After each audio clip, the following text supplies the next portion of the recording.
अस्सलाम वालेकुम। आप देख रहे हैं साउथ एशिया टेलीविज़न चैनल और इस पे हम मुख्तलिफ साउथ एशिया के और दूसरे ममालिक जो हैं उनका नुक्ता नज़र ज़रूर लेके आते हैं और कोशिश करते हैं कि वो अनएडल्ट्रेटेड जो है वो यहाँ पे चला सकें। आज हमें ज्वाइन कर रहे हैं दोबारा से डॉक्टर प्रमोद पावा। ये पॉलिटिकल एनालिस्ट हैं और इंडिया से आपका ताल्लुक़ है और हमें ज्वाइन किया इन्होंने दोबारा से। डॉक्टर साहब welcome to South Asia TV. पिछली बारी आपने पता नहीं क्या बातें की हैं, लोग हमें कहते रहे हैं कि ये कोई पाकिस्तानी मुसलमान है जो हिंदू बना के बिठाया हुआ है। पाकिस्तानी कहते हैं आप रॉ के एजेंट हैं, रॉ वाले कहते हैं आप आईएसआई के एजेंट हैं। भाई आप किसके एजेंट हैं, पहले ये तो बता दें। हम इंसानियत के एजेंट हैं सर। और अब ये तो ट्रोल का तो फिर अपना कोई ना कोई मौजू होता ही है। हाँ बाकी मैं आपको बता दूं कि ऐसा क्यों कहा होगा। हाँ बहरहाल बीइंग ए हिंदू शायद मैं बेहतर उर्दू बोल लेता हूं और उसकी वजह यह है कि मेरी मादरी जुबान पंजाबी थी, मेरी फादरी जुबान उर्दू थी। और जब मैं सरहद पर खड़ा होता हूं तो मुझे फख्र महसूस होता है कि मैं भारत का नागरिक हूं, भारत का सिटीजन हूं। और एज वेल एज मुझे पाकिस्तान की फिजाओं में से मेरी दादी के दुपट्टे की खुशबू भी आती है। अब बाकी आप देख लें मैं बड़ी कौन मेहरबानी हूं है और आपकी। कैसे। अच्छा मुझे ये बताएं कि क्या बन रहा है चाइना और इंडिया का। सुना है चाइना ने तो बिल्कुल 38,000 किलोमीटर्स में कब्जा कर लिया और इंडिया अब तिलमिला रहा है, करना चाहता है, कर नहीं सक रहा। नहीं, जो 38,000 की बात है वो 1962 से लेकर आज तक की बात है। और आपके पिछले प्रोग्राम में भी कहा था कि मुझे नहीं लगता कि कोई कन्वेंशनल वार होने के चांसेस हैं, क्योंकि चाइना की ऐसी स्ट्रेटजी नहीं है। वो जिन्हों कहते ना साडे किराड़ बाणिया आदमी है ते बाणिए लड़दे नहीं होंगे और चुप करके जो भी करना है उन्होंने कर देने। So that's why I don't think कि चाइना के साथ आज भी मैं यही सोचता हूं कि हमारी कोई कन्वेंशनल वार होने वाली है या होगी। हाँ, बहरहाल नुकसान तो दोनों का होता है। फौजें भी होती हैं, ठंड में रहती भी हैं, उनको खाना भी देना है और बाकी खर्चे भी हैं, तो वो एक अलग चीज हो गई। परेशानियां तो होती हैं और जितना दुनिया में अमन हो उतना बेहतर है।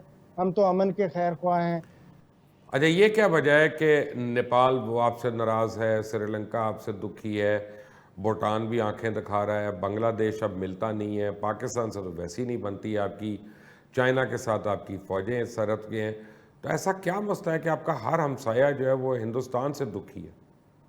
वैसे मैं आपको एक बहुत बढ़िया बात बता दूं, आपकी भी और आपके नाजरीन की भी एक गलत फहमी दूर कर दूं कि भारत के लोग जितनी मोहब्बत पाकिस्तान को करते हैं किसी और मुल्क के बड़ी अवाम को मेहरबानी, नहीं करते बड़ी होंगे। मेहरबानी, आपको लेकिन मैं तो सरहद आपको की बात याद कर रहा होगा हूँ। सर, आज आपको सुबह याद को होगा। मैं आपको करेक्ट कर दूं, आज सुबह जी को जब हम कर जी। रहे हैं, हमारे एक सिपाही शफीक जो हैं वो शहीद हुए हैं एलओसी के ऊपर। आज सुबह भी अनप्रोवोक फायरिंग हो रही थी, परसों भी हो रही थी।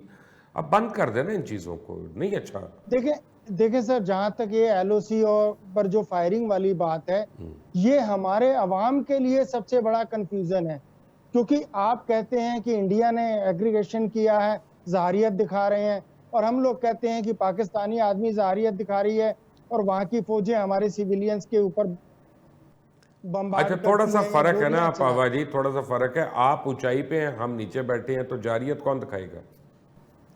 नहीं हूं, ऐसे नहीं कह सकते। क्यों नहीं एलओसी कह तो सकते, आमने मेरा सामने मतलब है है। कि सिविलियन हमें तो नहीं नजर आएगा ना, आपको नजर आ रहा है क्योंकि आप ऊपर बैठे हुए। तो ऐसी बातें नहीं करें। मेरा मतलब है कि एक दफा मिलकर बैठ जाते हैं, टॉक्स कर लेते हैं और सीज फायर कर लें परमानेंट। नहीं सर, हम एक दूसरे को तनकीद करने से बेहतर, आज इतनी साइंस आगे हो गई है तो हम क्यों नहीं सैटेलाइट से इस तरीके की निकाल के वीडियो और दुनिया के सामने रखने की पहली गोली किसने चलाई है। मैं तो ओ खुद नहीं पावा चाहता। जी, प्रॉब्लम बाकी एक तो और है। पाकिस्तान को छोड़ दें एक लम्हे के लिए, क्योंकि मैं पाकिस्तानी हूं तो मैं तो पाकिस्तान को डिफेंड करूंगा, लेकिन उसको छोड़ दें। आज एमनेस्टी इंटरनेशनल ने इंडिया में काम करना छोड़ दिया। हाँ, उसके उसके पीछे हमारी गवर्नमेंट का ये कहना है कि उन्होंने फॉरेन रिवेन्यू एक्ट है जो हमारे यहाँ बाहर के पैसे लाने वाला, उसकी खिलाफ वर्जी की है, उसकी वजह से उसको बंद कराया नहीं, गया उन्होंने है। बंद नहीं और कराया, उन्होंने छोड़ा है। उन्होंने कहा ये हमें एक्सेस नहीं लेने देते, स्पेशली मकबूजा कश्मीर में। तो ऐसा भी हो सकता है जी, एमनेस्टी वालों को लगा हो कि यहाँ अब कोई प्रॉब्लम ही नहीं रही, सब प्यार मोहब्बत से रहते हैं, तो उन्होंने चलो ये यहाँ कहा से। नहीं ना, उन्होंने कहा है हम हाँ जी। एहतजाजन बंद कर रहे हैं। हाँ, ये कहा नहीं उन्होंने, उनकी चलो। गलती है, शायद कहना नहीं चाहते हो। जब आप किसी को प्यार करते हैं तो फिर आप उसकी गलतियां थोड़ी गिनाते हैं। एमनेस्टी दुखी गया है वहां से। नहीं, उसने हमारे कुछ कानूनों की खिलाफवर्जी की है, हमारी गवर्नमेंट ये कहती है। आपकी गवर्नमेंट ये कहती है, ठीक है। तो अब बात यह है कि अब 6 ममालिक जो हैं सबको आपके एक्सपेंशनिस्ट प्रोग्राम से प्रॉब्लम हो रही है, तो उस पर आपकी गवर्नमेंट क्या कहती है?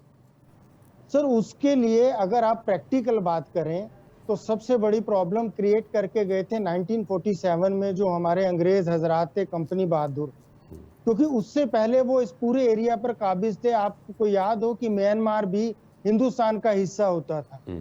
अब वो जाते जाते सारी सरहदें ठीक ठाक से बांट के नहीं गए और कॉन्फ्लिक्ट पैदा करके गए। आपके यहाँ भी ड्यूरेंट लाइन में अभी तक प्रॉब्लम रही है, अफगानिस्तान के जो हमारी मगरबी तो ड्यूरेंट लाइन एग्जिस्ट ही नहीं करती, हम उसको मानते ही नहीं है। तो चीन मैकमोहन को नहीं मानता। उसी तरीके से हमारा नेपाल के साथ काला पानी था, वो नदी का लेकिन जो अब बहाव था। डॉक्टर साहब ये तो नहीं हो सकता ना कि हम चाइना कहे कि जी मिंग डायनेस्टी में जो जो चाइना का इलाका था वो हमें दे दो, उसका तो दुनिया का नक्शा ही बदल जाएगा ना। ख्वाहिशात में तो नहीं चलता। अब ऐसे ऐसे होने लगे तो सर, लाहौर हमारी पंजाबियों की राजधानी होती थी। आज वहाँ दिल्ली भी था वहाँ एक जमाने में, दिल्ली भी फिर था। आज वहाँ, हाँ वही मैं कह रहा हूँ, आज वहाँ खान साहब काबिज है या नहीं नहीं, वो काबिज नहीं है सर, एक मिनट का कोई काबिज नहीं है पाकिस्तान में। पाकिस्तान में दिलों पे लोग हुकूमत करते हैं, थोड़ा सा फ़र्क है। ये यहाँ पे कभी आप खुदा न खास्ता जुनूनियत की कैफियत नहीं देखेंगे कि जो आपको एक सेकुलर भारत में नज़र आती है, माजरत के साथ। नहीं नहीं नहीं, आप गुस्ताखी माफ हो, मैंने तो जियाउल हक का वक्त भी देखा है। हाँ, और लेकिन मैं तो ज़ियाउल हक कहता खान नहीं था ना। था तो इंडियन ही ना सर, उस तरह जलंधर से तो ही तो गए थे। पता नहीं कौन कौन इंडियन है कौन कौन नहीं है, लेकिन हैविंग सेड दैट मेरी और आपकी एक चॉइस होती है। मसलन मदनान सभी ने इंडिया की शहरियत ले लिया, मैं तो उसको कभी पाकिस्तानी नहीं कहूँगा, मैं इंडियन ही कहूँगा, और मैं उसमें हक जताने की कोशिश नहीं करूँगा, क्योंकि ये उसका राइट है, वो जो मर्जी मुल्क में जाके रहना चाहे, वो अपने आप देखिए को सर, उधर। यहाँ मैं आपसे इत्तेफाक नहीं करता, क्योंकि एक तो शहरियत होती है पासपोर्ट वाली जो अदनान साहनी ने ले ली है, और एक शहरियत होती है जो कुलदीप नैयर की थी, जो खुशवंत सिंह की थी, या आप हमारे यहाँ करोल बाग की मार्केट में आए तो आपको पाकिस्तान के हर शहर की ज्वेलरी मिल जाएगी। रावलपिंडी ज्वेलर, सियालकोट ज्वेलर, हमारे सबसे बड़े मसाले वाले बड़े फख्र के साथ आज भी कहते हैं कि मैं सियालकोटिया हूँ। और सर ये को बात नहीं, नॉस्टैल्जिया से निकल आए ना, मेरा मतलब है कि वो सियालकोट भी वो नहीं है जो 60 साल पहले था। फर्क यह है कि आपकी राजधानी के, आपके स्वराज के, आपकी सरकार के खिलाफ तो आपके किसान उठ के खड़े हो गए हैं। वो कहते हैं किसान दुश्मन हुकूमत आ गई है, तो आप लोग अगर वो खड़े रहे, उन्होंने काम ना किया तो खाएंगे क्या? नहीं, ये तो सर उनका आईनी हक है, अगर वो प्रोटेस्ट कर रहे हैं और अगर बहुत ज्यादा किसानों कर रहे को, हैं। मजदूरों को, वो तो अगर किसान, क्योंकि ज्यादा रहती है ना, 70% हमारी इकोनॉमी फार्मिंग बेस है, तो अगर उनका हक है, और अगर किसानों को दिक्कत होती है, मजदूरों को होती है, और वो ऐसे इस तरीके के प्रोटेस्ट करते हैं, तो उनका आईनी हक है, वो कर रहे हैं। सरकार अगर आज नहीं सुन रही तो कल सुनना पड़ेगा। सुनना पड़ेगा, सरकार अगर कल सुनना पड़ेगा तो आज सुन ले, बेहतर नहीं है? अब ये अपनी अपनी सोच है सर, अपना काम करने का तरीका है।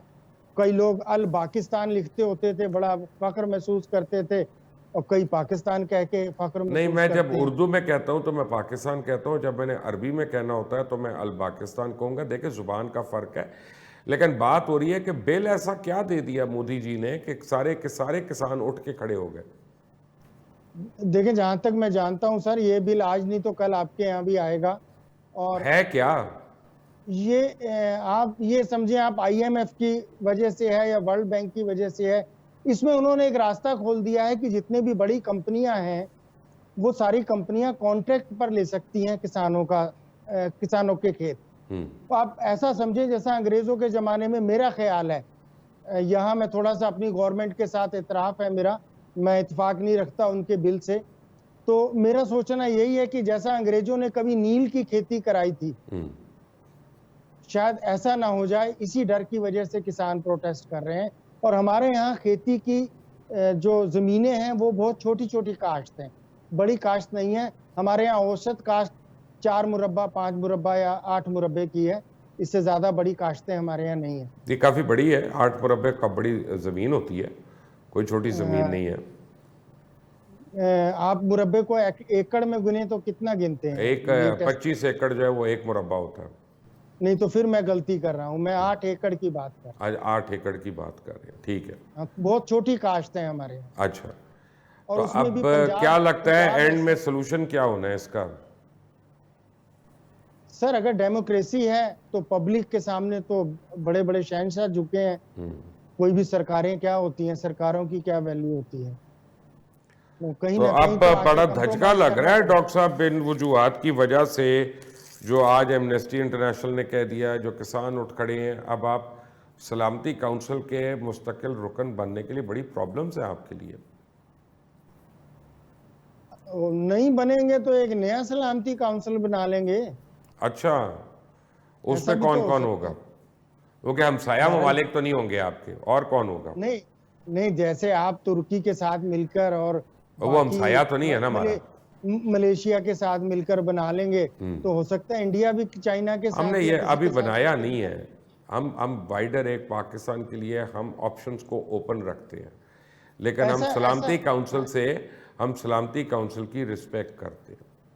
ऐसा है, मैं थोड़ा सा संजीदगी में बताऊं सर, जितने भी ताल्लुकात होते हैं, जिसको डिप्लोमेटिक ताल्लुकात कहें या गैर मुल्की ताल्लुकात होते हैं, ये परमानेंट नहीं होते। ना कोई परमानेंट दुश्मन होता है, ना कोई परमानेंट दोस्त फेयर होता इनफ, है। ठीक है। तो हम तो ऐसा तस्वुर लेकर चल रहे हैं, इंशाल्लाह आने वाले टाइम में पाकिस्तान और हमारे ऐसे ही ताल्लुकात होंगे जैसे कायदे आजम ने सोचे थे, जैसे गांधी जी ने सोचे थे, जैसे अमेरिका और कनाडा के हैं। ਅਸੀਂ भी कदी झोला चुकांगे ते लाहौर आ जावांगे, कोई रोकन वाला नहीं होएगा, कोई पूछन वाला नहीं होएगा।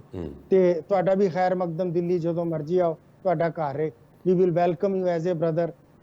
तो हम इस बेहतरी के लिए क्यों और नहीं सर जी प्रॉब्लम एक और है ना पापा जी, आप तो आने को तैयार हैं, मैं भी आने को तैयार हूं, आरएसएस तैयार नहीं है ना आपकी। सर 5-10 साल किसी भी मुल्क के लिए या किसी भी कल्चर के लिए कोई बहुत बड़ी बात नहीं होती। और हमेशा इस दुनिया में कोई नहीं रहता, सिकंदर भी चले गए, बड़े बड़े शहनशाह चले गए, तो कब क्या बदल जाए कुछ नहीं कह सकते। लास्ट क्वेश्चन डॉक्टर साहब, जी। लास्ट क्वेश्चन, आपकी इकोनॉमी का क्या हाल है? देखें हम ना दीन ईमान वाले आदमी हैं, राम भरोसे रहने वाले आदमी हैं। तो अजगर करे ना चाकरी, पंछी करे ना काम, दास मलूका कह गए सबके दाता राम। राम जी के भरोसे हैं, इंशाल्लाह अच्छा ही होगा। यानी इसका मतलब है कि मोदी जी से आपको कोई उम्मीद नहीं है? नहीं, अच्छा करेंगे तो क्यों नहीं उम्मीद नहीं, होगी? अच्छा करेंगे तो वो तो आगे को बॉलीवुड की फिल्म है ना, कि हिट होगी कि नहीं होगी। ये मोदी जी अभी तक अच्छा नहीं कर रहे, इसका मतलब है। देखिए साहब, मैं आपके सामने उनकी तनकीद नहीं कर सकता, हमारे अच्छा। प्राइम मिनिस्टर हैं। ठीक है, मैं इसको रिस्पेक्ट करता हूँ। But doctor Pramod Pawa, thank you very much for joining us today. और आप लोग हमें ज़रूर राय दीजिएगा, डॉक्टर साहब से आप एग्री करते हैं, डिसएग्री करते हैं तो कमेंट्स में अपनी राय दीजिएगा। बट आप ट्रोलिंग सवाल करें, मैं तो आपके नाजरीन को रिक्वेस्ट करता हूं, मेरी दरख्वास्त है उनसे कि आप खुले सवाल करें। मैं आइंदा फिर हाजिर होऊंगा उन सब का जवाब देने। बिल्कुल, ट्रोल करने का फ़ायदा नहीं है, एजुकेटेड डिस्कोर्स होना चाहिए, अपनी बात करें, दूसरे की बात सुने, उसी से आगे जो है पूरे रीजन में, पूरी दुनिया में पीस जो है वो बढ़ सकता है। सर मेरी एक दरखास्त आपके लिए है, अगर आप तवज्जो दें तो आप कभी आइंदा कश्मीर के मौजू पर एक जरूर प्रोग्राम करें, जिसको लेके बहुत सी गलत फहमियां हैं। हमारी हुकूमतें भी वो सब नहीं बता पाती जो बताना चाहिए। वैसे मुझे कोई गलत फहमी नहीं है, लेकिन हम उस पर आपके साथ ज़रूर कर लेंगे, no issues. Thank you very much, until the next time, अल्लाह हाफिज़।